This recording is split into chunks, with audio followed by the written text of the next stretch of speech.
E aí, amigos, sejam bem-vindos a mais um episódio do podcast do Se Liga Nelas. Eu sou a Cris Volpe. E eu sou a Lu Rinaldi e vamos começar já agradecendo nossos apoiadores, Mobility Recovery, Movimento a Baixada, Pink Chicks e Sub8. E hoje o nosso podcast, gente, ele tem um nome que Promete. é só dele. Porque ele não vai se chamar Se Liga Nelas. Ele vai se chamar Seringa Nelas, porque temos aqui o doutor médico Lucas Jacauskas. Jankauskas. Como? Jankauskas. Jankauskas, Vamos Lucas. desmistificar. O cara que habla. Que ele já tava falando aqui no off, imagina agora ao vivo. E conhece tudo. Conhece tudo. Sim, Lucas, muito obrigada por aceitar nos convites. Você já tava convidado há um tempo, a gente só tava organizando. Porque, gente, o Lucas, além dele ser médico, ele também é músico. E a gente grava o podcast no dia do ensaio dele, então a gente teve que reorganizar a agenda Pra poder ter pra ele ele aqui ter com a o gente. dia off dele aqui com a gente. E a gente no precisa podcast. gravar no segunda, né, na segunda temporada do nosso podcast. A gente promete já pra vocês uma entrevista com o Lucas tocando também. Isso. A gente tava pensando, Faltou a gente tem que isso. fazer uma lá no lugar da música e toca uma música, responde uma pergunta, seringa nelas e é isso. Vamos fazer. E obrigado pelo convite, Lu, Cris. É um prazer estar aqui. E acho que a ideia sempre é levar informação, né? Desmistificar alguns assuntos polêmicos que tem dentro da parte esportiva, e o que a gente puder trazer de esclarecimento eu acho que é a intenção. Então, posso começar? Por favor. Eu não vou começar fora do esporte, mas que também tem a ver com o queridinho do momento, o Mounjaro, que muita gente acha que é um medicamento que veio para trazer saúde, né? Por causa dos problemas de obesidade, todos os problemas que essa obesidade traz. E tem muita gente que acha que você está roubando, que você não pode tomar aquilo, que aquilo você vai ficar dependente. O que você acha desse medicamento? Eu acho que é até legal eu passar a minha visão sobre a Mounjaro baseado naquilo que a gente tem visto em termos de resultado com os pacientes, né? Eu tenho mais ou menos de 60 a 70 pacientes que já fizeram o tratamento com a Mounjaro lá na clínica. E eu te confesso que, assim, se eu ficar falando sobre o medicamento aqui, qualquer pessoa entra na internet hoje e lê, tem tá tudo explicado lá. Mas tem nuances que eu acho que são legais de comentar. Por exemplo, eu falo, tem praticamente 15 anos que a gente mexe com essa parte de emagrecimento, modulação hormonal, parte esportiva, de performance, né? E assim, de medicação para emagrecimento, posso te falar que eu conheço tudo que tem no mercado. A Mounjaro, de fato, ela me surpreendeu, porque ela é uma evolução dos outros medicamentos, então ela tem um potencial de ação mais efetivo em termos de trazer resultado, com muito menos colateral, quase nada, né? E assim, é realmente uma questão de ordem e saúde pública, né? Para você ter uma ideia, a Mounjaro nos Estados Unidos, que tem um valor acessível para a população, eles conseguiram, depois da implementação dessas canetas, uma redução de 15% no consumo de fast food. Nossa. O pessoal está emagrecendo, deixando de apresentar uma série de problemas de saúde, onerando menos o sistema público de saúde. Então, é algo que realmente a gente tem que ter uma outra visão e não simplesmente abominar. Até porque existe indicação clínica da Mounjaro, que é a resistência à insulina. Ela pode ser um coadjuvante no tratamento de diabetes, né? Recentemente ela foi liberada para a Anvisa no controle da obesidade, independente de parte de insulina, glicemia e tal. Então, assim, eu sempre falo, depende da aplicabilidade, da indicação que a gente quer para aquele paciente. Qual que é o objetivo? Ele tem a indicação, não tem? A Mounjaro, ela vai se somar a outro tratamento, ela vai ser feita isolada. O que eu costumo fazer lá no consultório? Eu não aplico Mounjaro para ninguém que não seja meu paciente. Sim. Por quê? Isso Primeiro, é importante dizer, né? Primeiro porque eu acho que tem que ter o metabolismo em dia. O que eu quero dizer com isso? A pessoa tem um hipotireoidismo que está fora de controle. Ela vai fazer a Mounjaro, não vai ter resultado. Vai gastar dinheiro e não vai ver o benefício que a caneta poderia trazer. Então eu falo, a gente tem que regular o metabolismo de uma maneira geral, parte hormonal, deixar o metabolismo ativo com potencial espontâneo para queima de gordura. Caso contrário, a gente vai querer acelerar o carro a 100 por hora com o motor em primeira marcha. Vou arrebentar o motor. Né? Então, a primeira é colocar o metabolismo em dia. E aí existem alguns pilares metabólicos. Tireoide, por exemplo, é um deles. Né? Em segundo lugar, eu falo, as pessoas fazem lá, o que a gente observa de perda? 1,5 kg, 2 kg de perda por semana, quando está tudo reguladinho. Né? Agora, se a pessoa perdeu 10 quilos e perdeu 3 quilos de massa magra, já não compensou, já foi um tiro no pé.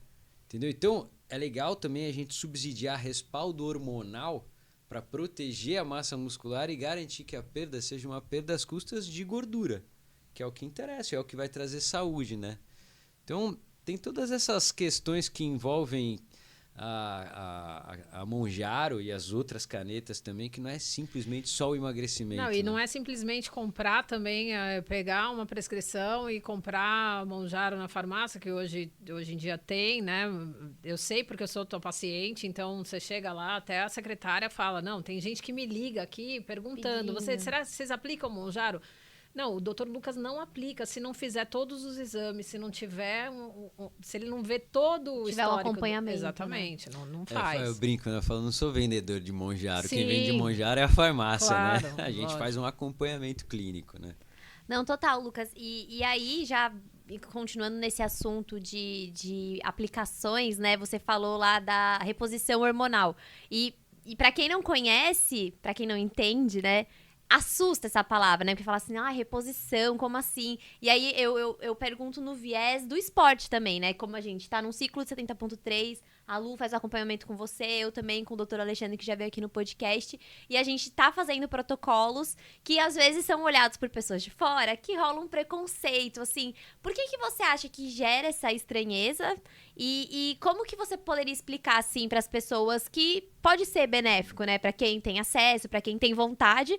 É porque até me perguntaram, é necessário? Eu falei, cara, se você não quiser, não faz, mas pode ajudar muito. E não é uma coisa errada. Ou que dentro pessoas... da legalidade. Porque as pessoas veem uma dentro seringa e falam, pronto, tá dopado. Não é isso. Não é isso que a gente tá fazendo. Até porque qualquer um hoje em dia pode ser pego no doping, até amador lá no Ironman, né? Eles estão testando todo mundo. Então, a gente não tá buscando isso, a gente tá buscando saúde, e o né? doping não envolve só hormônio, né? Envolve Sim. um leque muito grande de substâncias aí. Então, lógico que se a pessoa ela compete num nível onde ela vai estar exposta a controles de doping e tal, a gente sempre vai se precaver de não usar nada que possa incorrer em problema para o paciente. Até coisa simples, na verdade, né? Pra quem, os atletas de performance tem coisa... Diurético. Sim. Às vezes algum remédio que usa... Você fala, é um tipo, é um diurético, é um remédio básico, Exato. mas que tem algum componente que não deveria... Remédio para pressão, por exemplo, tem beta-bloqueador, né?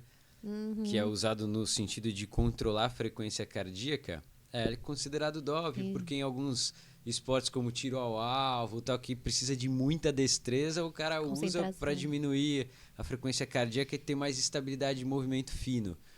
Então, coisa que, por exemplo, a pessoa pode tomar um medicamento desse para controle de pressão e nem imaginar que incorre em doping, né? Então, essa é uma questão muito abrangente. Em geral, o que a gente se preocupa sempre é em garantir bem-estar, qualidade de vida e os marcadores em dia, para que a pessoa possa ter uma sensação no dia a dia de bem-estar, uma sensação de produtividade.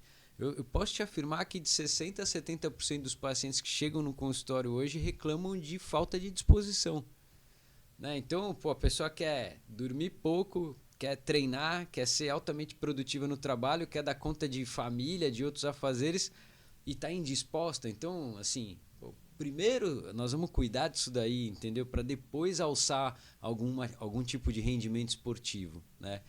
E quando a gente fala em terapias sendo injetáveis, via oral, ou tem creme transdérmico, hoje é um leque infinito de possibilidades, né?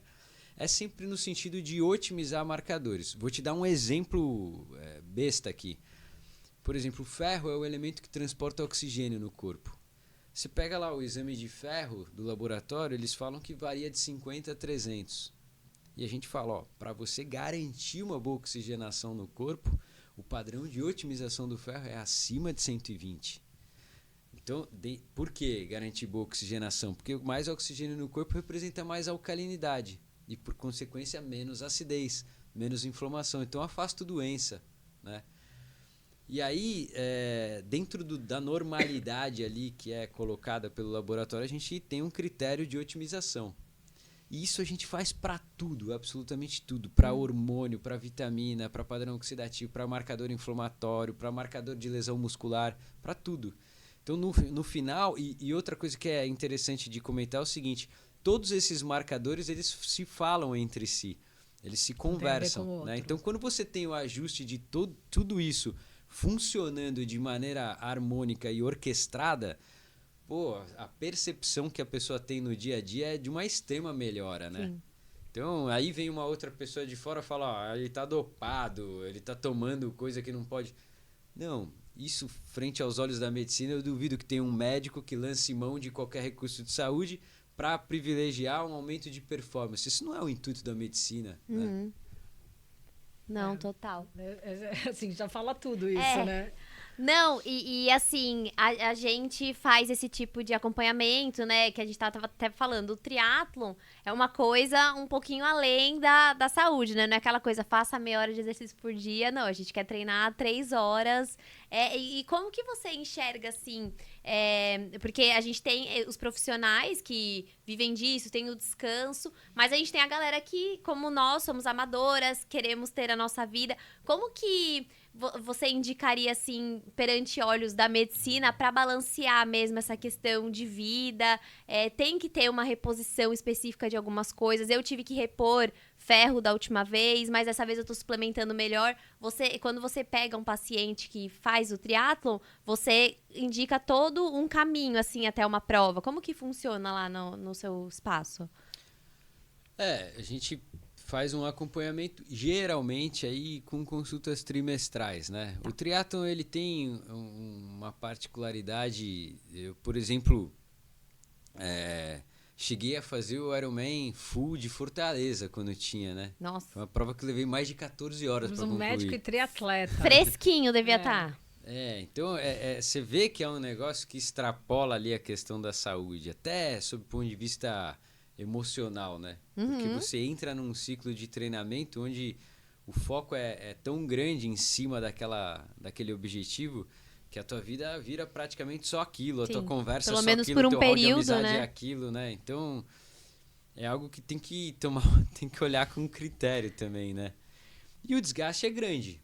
Então, diante desse desgaste grande aí, a gente tem necessidades também que vão além da necessidade fisiológica. E muitas vezes envolvem necessidades suprafisiológicas, né? E aí entra talvez a necessidade de uma medicação numa dosagem maior, uma via de administração especial, por exemplo, endovenosa, né? A gente falava há pouco aqui, antes de iniciar o podcast, sobre os injetáveis, tá? Eu sou um cara que eu faço pouca coisa de injetável na clínica. Até porque a maioria das vitaminas tem absorção boa via oral, né? São hidrossolúveis.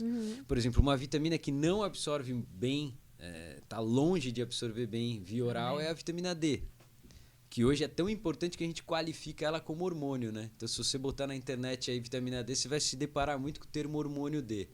E é uma vitamina lipossolúvel. Então, quando você quer exponencializar muito o valor dela, por um déficit dessa vitamina, não tem muito sentido você fazer via oral, porque você não vai ter absorção boa. Sim. Né? Então, uma opção por uma via intramuscular, é muito mais interessante, né? Então, a gente tem que saber também usar esses artifícios a nosso favor quando a gente tem especificidades dentro de um olhar clínico ali, que se direciona a um paciente que faz algo que não é comum, por exemplo, o caso do triatlo, de longa distância, então pior ainda, né? E saber adequar da melhor maneira possível para que ele consiga ter o desempenho adequado lá, sem injúria, sem prejuízo no corpo, né? E nesse quesito de recuperação fisiológica, assim, eu acho que não deve existir uma regra, mas que nem uma pessoa que faz um Ironman. Tipo, existe um tempo que a pessoa tem que ficar, descansar o corpo, ou isso depende muito de pessoa para pessoa? Assim, pensando em pessoas normais, não atletas profissionais. Mas existe isso, uma regra, tipo, 1 por ano? Como que é? Porque tanto o Iron ainda acho que é uma coisa um pouco mais ainda mística, assim, mas eu digo, pensando em maratona.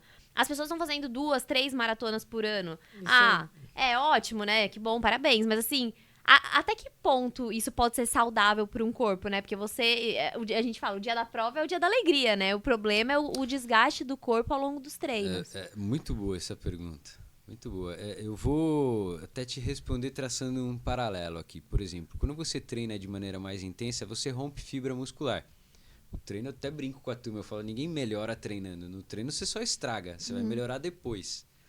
E esse melhorar depois, a gente parte do pressuposto que você primeiro tem que recuperar a condição muscular para o corpo gerar pontos de desenvolvimento em cima desse estímulo que foi o treino, e aí você está alçando melhora da sua condição de performance, né? Então, assim, rompeu fibra muscular no treino, sob o ponto de vista hormonal, o principal fator de subsídio para esse reparo é a testosterona.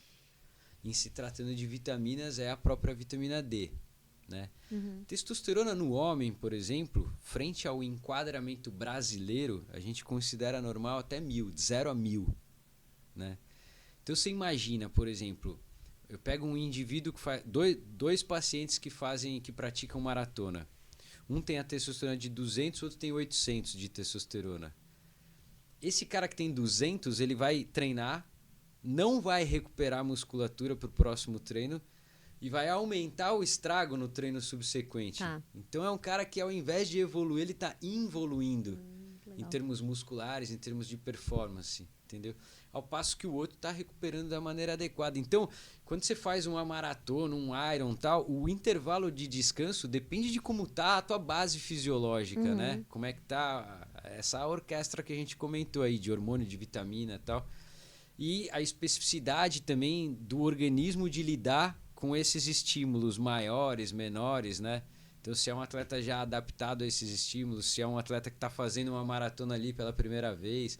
Então, tudo isso interfere. E aí, a gente geralmente busca um entendimento disso quando a gente olha os exames para falar, você precisa de um descanso maior, um descanso menor, tal, e a gente ajuda o paciente a emoldurar esses objetivos aí. Mas de todo jeito, assim, até no ciclo de treinamento você tem, que nem agora vocês estão falando disso do descanso, eu estou lembrando das 2 últimas semanas, a gente teve um pico de treinamento. E aí o meu treinador falou, não, agora semana que vem, que foi a passada, você vai dar uma diminuída, tipo, vai baixar bem, você vai falar, não tô treinando, vai te dar um desespero, assim. Ele falou assim, você precisa disso. Nos teus marcadores, nos teus números lá de treinamento, você tá exausta, você precisa descansar. Então, eu acho que é mais ou menos onde entra esse... Periodização, né? A gente faz a periodização com o tratamento, com o treinamento, né? Então, os treinadores, de fato, eles trabalham muito isso. Até porque você tem que estar na tua melhor performance no dia da prova. Se você tiver no teu melhor condicionamento físico um dia antes ou um dia depois da prova, já não deu certo, né? Então, isso é uma coisa que...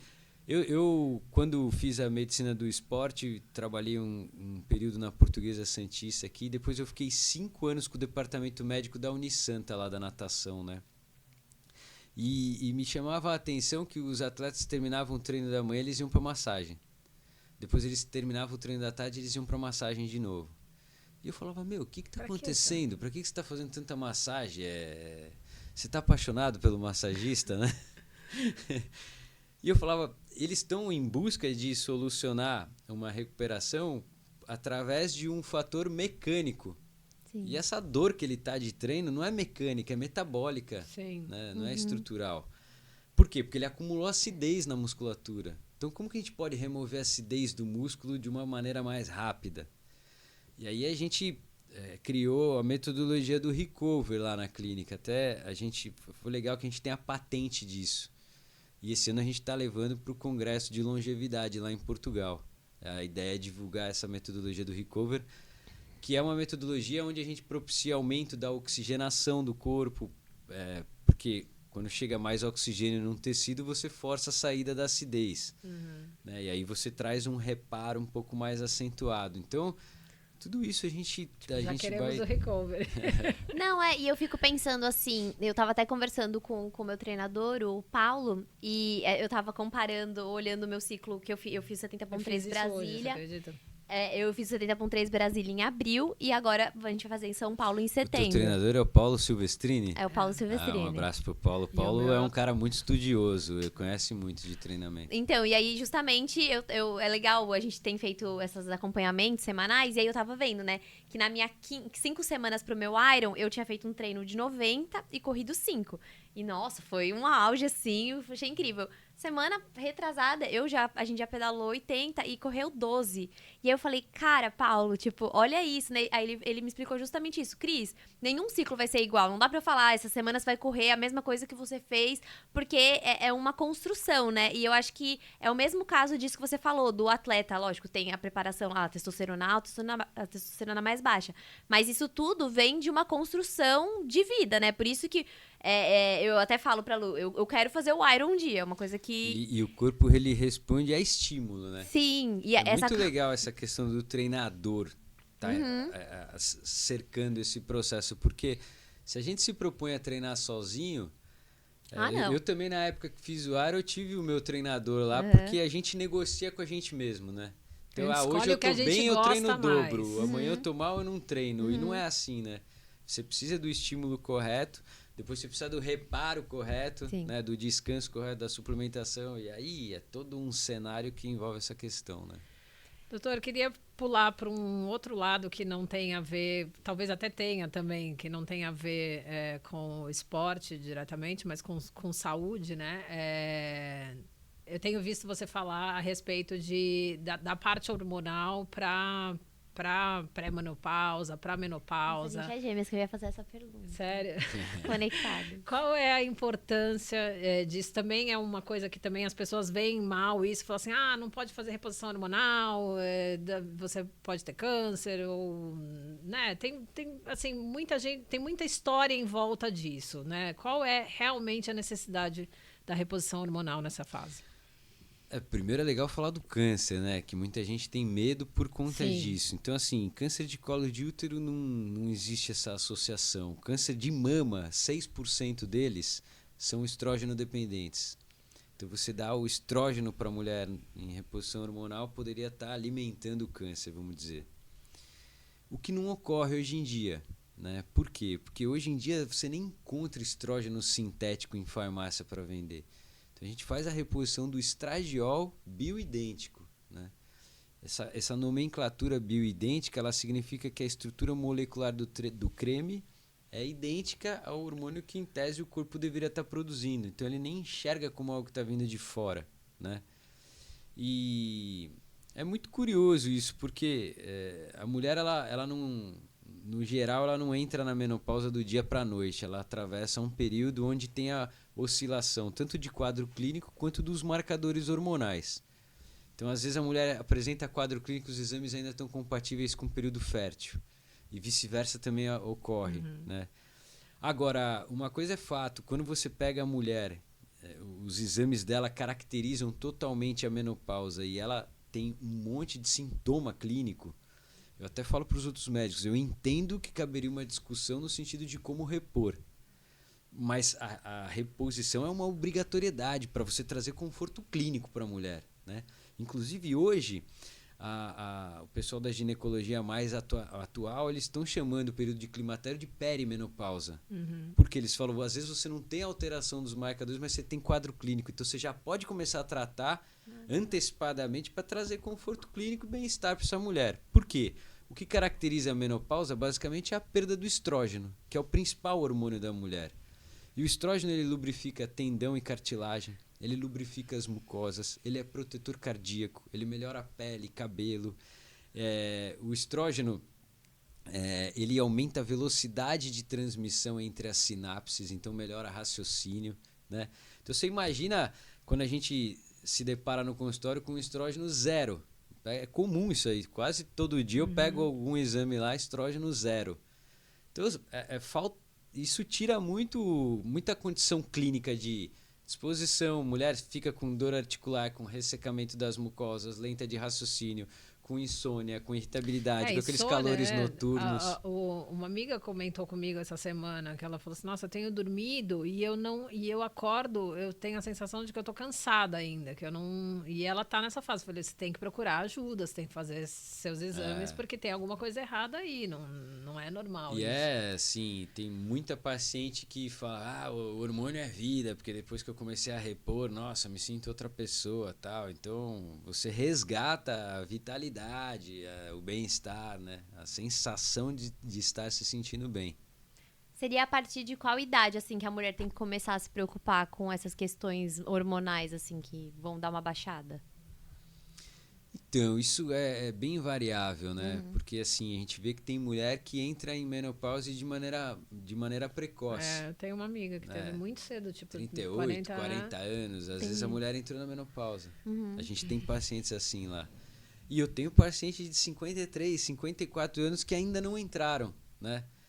Então, o que a gente faz? A gente sempre procura primeiro esclarecer a paciente dos sintomas clínicos. Sim. Então, fala, fica ligada, porque você não vai acompanhar exame toda hora, mas você tem a percepção do teu corpo se, tô tendo picos de irritabilidade, insônia, calores noturnos, aquelas questões todas, né? Então, é importante que a mulher fique atenta a isso.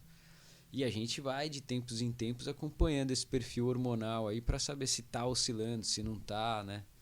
Existe uma transição que leva à menopausa, né? E aí também são sutilezas que os exames apresentam. Sim. Que às vezes tem que saber interpretar, tem que saber correlacionar com outros marcadores, né?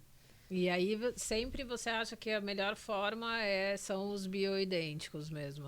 Porque tem muita gente colocando implante também, né? Que é uma coisa que nem a minha médica, ela acha que ela não gostaria de colocar algo assim, porque ela acha que tipo, você vai ficar um longo período com aquele hormônio ali, e você não consegue modular como você consegue no bioidêntico, né? Eu concordo com a opinião dela também. Eu não gosto muito de implante, não. Porque, na realidade, o que acontece? O implante, ele é para te garantir uma liberação lenta e contínua do hormônio.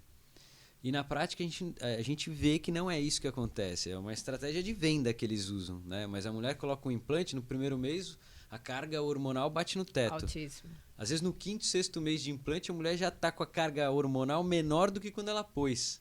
E aí o que ela faz? Ela põe outro implante. E aí volta o pico hormonal.